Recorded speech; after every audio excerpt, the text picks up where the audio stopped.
내 몸에 손대지 마. 아, 왜 저렇게까지 못되게 막. 진짜 꼴도 보기 싫은가 보다. 나 오늘 승진했어. 봐. 어떻게 이건? 어머머머, 저거는 저 아이 앞에서 왜 저러지? 그깟 승진이 대수야? 뭐? 정한의 집 5억 올랐어. 당신이 팔자고 우긴 옛날 우리 아파트는 2배나 올랐고, 당신이 승진해서 월급 꼴랑 몇십만 원 더 오르면 꼴랑이란 단어 안 되는데. 우리가 못 산 이 집 아이고. 다시 살 수 있어? 근데 이분 잘못은 아니니까. 집 사지 말자며. 계속 떨어질 거라며. 당신이 잘난 척하고 고민하는 사이에 걔들은 앉아서 5억을 벌었어.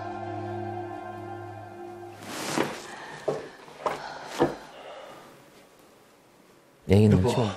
나라고 집값이 이렇게 미친 듯이 뛸 줄 알았겠냐? 그러니까 누가 알았냐고. 몰랐겠지. 그럼 잠자코나 있지 왜 집 사겠다 날 말려. 애 하나 잘 키워보겠다고 여기까지 하는. 애들 저런 거 다 알아듣거든. 악수할 수밖에 없지, 애들. 집주인이 전세금 2억 올려달랬대. 2억 없으면 우린 여기 전세로도 못 살아. 애 앞에서 저러면 안 되는데. 걱정하지 마. 그건 내가 어떻게든 마련할 거니까.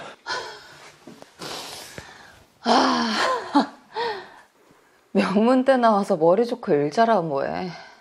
평생 놀고 먹어도 결정적인 순간에 기회 잡는 용인이 아빠만도 못한대. 모임의 스터디. 스터디를. 저 혹시 부동산 경매 스터디 입문반에 오셨나요? 저런 걸 근데 하는 굉장히 거죠. 많아요. 지금 주부 중에 저렇게 공부하시는 분들 많아요. 많더라고요. 부동산 투자는 근데 저분 경매로 30%대요. 아직 30대인데 수완이 너무 좋지 않아요? 저런 남자 만난 여잔 대박이지. 무엇보다 중요한 건 농사를 짓는 농부의 마음으로 땅을 갈고 씨앗을 심고 비료와 물을 주는 단계를 거쳐야 안정적인 수익을 거둘 수 있다는 걸 명심하셨으면 좋겠습니다. 부동산 쪽에 해박한 지식을 갖고 있던 그는 아내의 마음을 흔들어 놓기 충분했고, 그렇게 아내는 아슬아슬한 선을 넘고 있었습니다. 뭐 1박 2일? 스터디 사람들이랑 지방 쪽 부동산 현장 다니면서 시세 파악하고 현지인 정보 듣고 그러는 거야. 당신이 왜 이렇게까지 부동산에 집착하는지 알겠는데, 내일 우리 결혼기념일이야. 알아? 그게 뭐? 지금 내 집 하나 없는데 그딴 게 뭐가 중요해? 뭐? 그래도 너무 말을 심하게 하니까. 말을 참 안 이쁘게 하시네. 지금 그러니까 너무 화가 엄청 열받은 거야. 어느 순간 아내는 나의 존재를 철저히 무시하기 시작했고, 이것은 시작에 불과했습니다.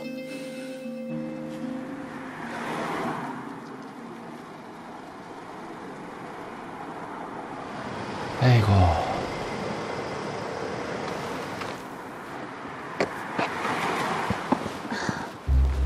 조심히 들어가세요. 그 스터디 해주시는 분이랑. 아니요. 내일 또 봬요.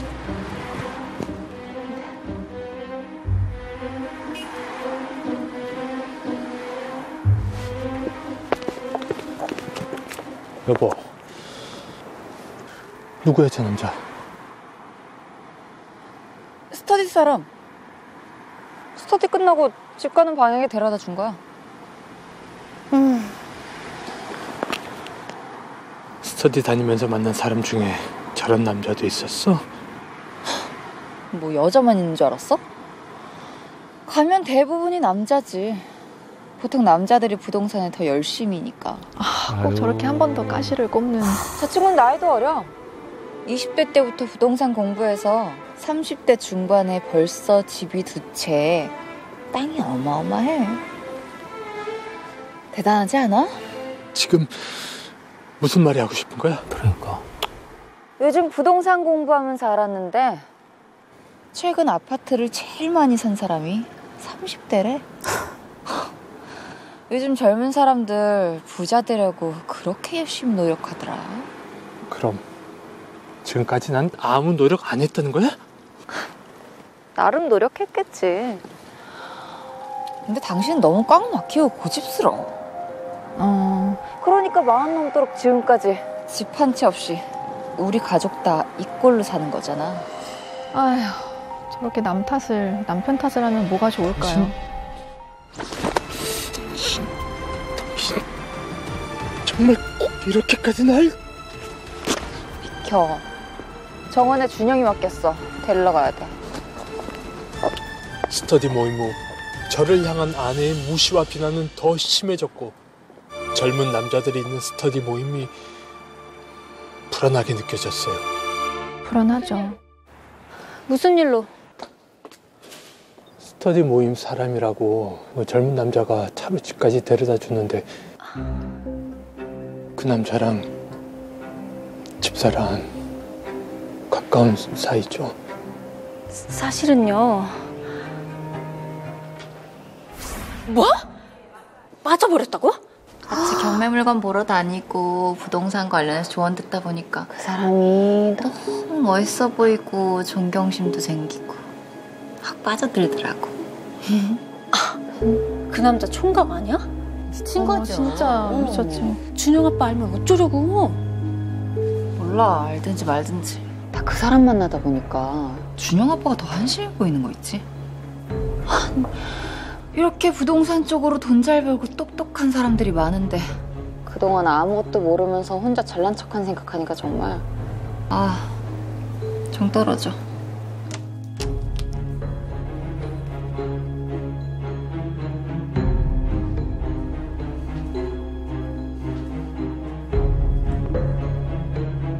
이럴 때일수록 분위기에 호도되지 말고 자신만의 투자 원칙을 세워야 돼요. 역시 멘토님은 오늘도 막막한 제 앞길에 길잡이가 돼주시네요.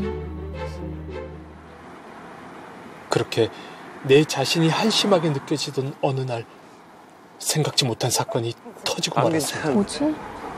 제발 끝까진 안 갔으면 좋겠어.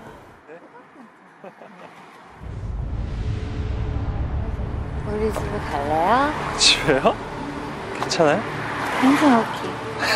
미쳤나 봐. 집에를 왜 데려오지? 괜찮아요.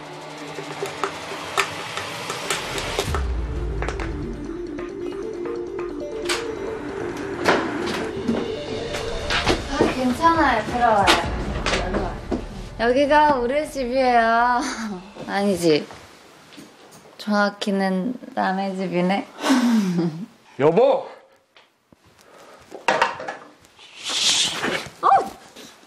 뭐 하는 거야, 당신? 목소리 낮춰.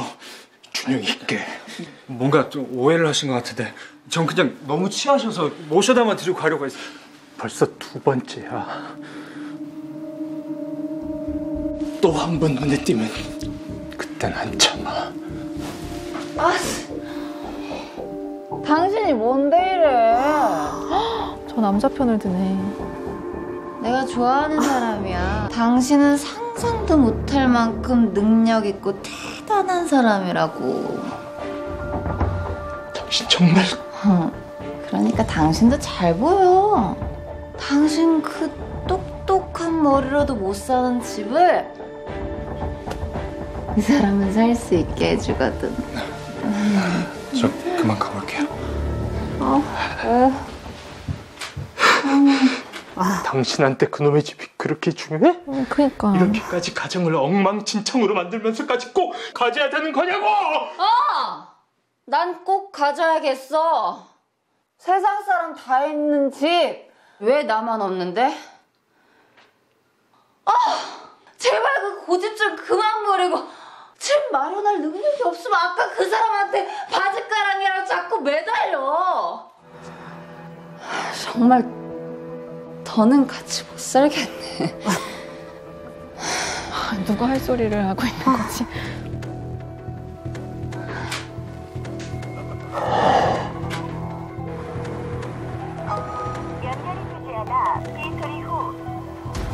며칠째 집에 들어오지 않는 아내를 기다리며 분노와 자책의 시간을 보내던 그때 아빠, 엄마 언제 와? 아휴, 금방 와. 이쪽이랑 이쪽 경계가 괜찮다. 아내는 저와는 다른 시간을 보내고 있었습니다. 그렇게 아내와의 연락이 끊기고 며칠 뒤 상상 못할 일이 터지고 말았습니다. 뭐 또 있어? 엄마. 응? 이사요? 아니요, 전세로 좀 더 있으려고.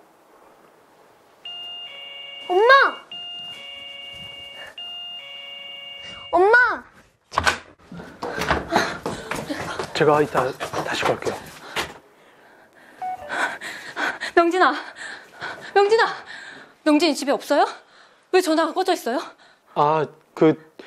사실 저랑 좀 싸우고 지금 집에 없어요. 연락도 안 되고. 어떡해! 사귀는. 대체 그게 지금 무슨... 명진이한테 그 재개발 된다는 땅 산다는 얘기 못 들어봤어요? 땅을 사다뇨. 집사람이 공부하느라고 땅을 보는 건 알았는데 와이프가 무슨 돈으로 땅을 사요. 명진이가 급하게 땅을 사야 하는데 돈이 없다고 해서 친구들이 돈을 빌려줬어요. 친구들 돈 다 모아가지고. 그렇게 울면서 사정하는데 돈을 안 빌려줄 수도 없고. 그래서 집에 모르게 5천을 대출받아서 빌려줬는데 얘가 어제부터 갑자기 연락이 끊긴 거예요. 그럼 그 전에 연락이 됐다는 거예요?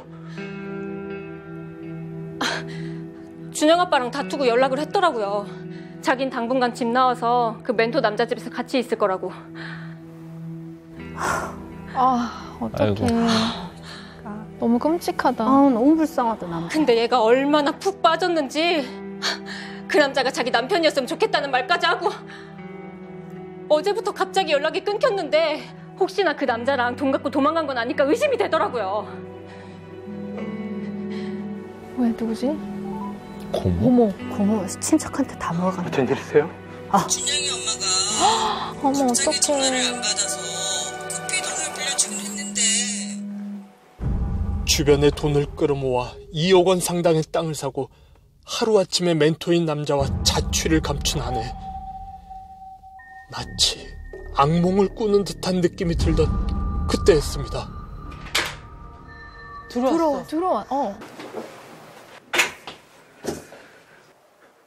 엄마! 야, 너 왜 전화를 안 받아? 나 어떡해. 왜 그래? 무슨 일이야? 나 사기당했어.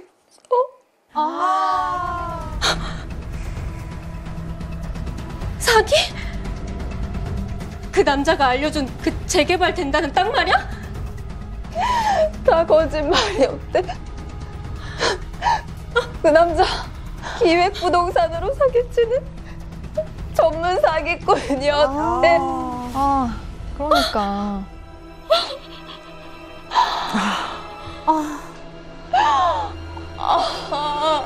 그 사람한테 준 2억? 어떡해. 그 돈이 어떤 돈인데. 엄마, 왜 이래? 집을 나간 뒤 몸과 마음, 돈까지 빼앗긴 채 빈털터리로 돌아온 아내. 분노와 참담함에 아무런 말도 나오지 않았습니다.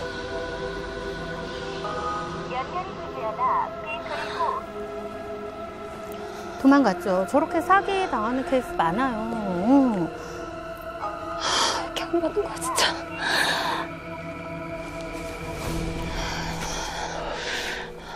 그만 좀 해. 사기친 놈이 전화를 받겠냐? 그치. 안 믿겨줘서 그래. 그 사람 정말 똑똑했거든. 땅도 많고 집도 많고. 내가 그 집도 다 가봤는데. 정신 좀 차려! 어떻게 내 앞에서 그런 얘기를 해?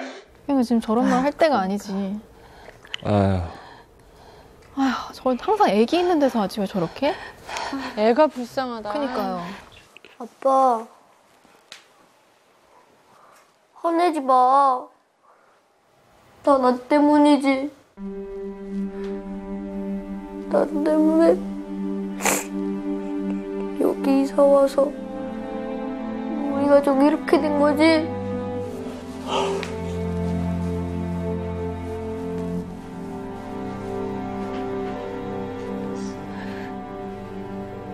5년 전 내 앞에 놓여있던 수많은 선택지들.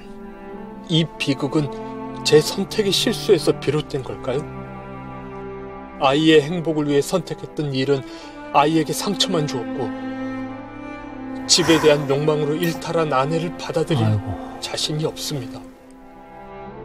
누가 평범했던 우리 가정을 이렇게 만든 걸까요? 전 어떻게 해야 할까요?